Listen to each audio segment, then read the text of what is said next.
sa Starbucks. Ayan, kasama ko si Clarice. Ayun mga B, andito ako sa Starbucks ngayon. Siyempre, kasama ko si Clarice. Ayan. Ang ganda talaga ni Clarice, oh. So, siyempre, kasama talaga ako kasi mukhang palibre ako eh. Di ba, Clarice?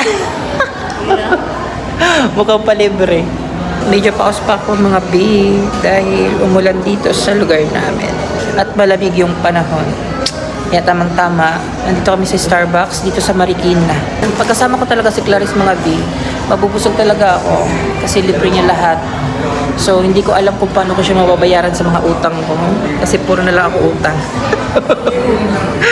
Kaya naman. So, ang tanging ambag ko na lang talaga ay wala.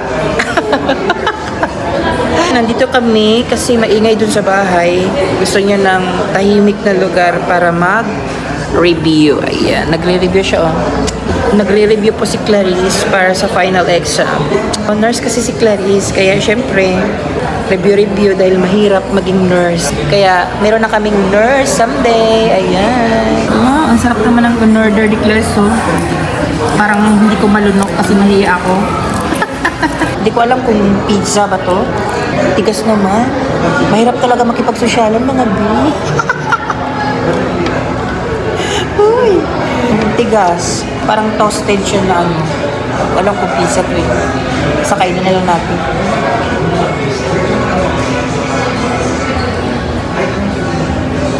Pa-social tayo mga B, oh.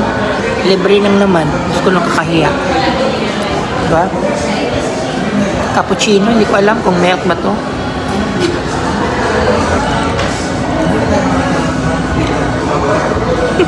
Siyempre maganda yung kasama natin. Dapat social tayo, guys. Talino yan.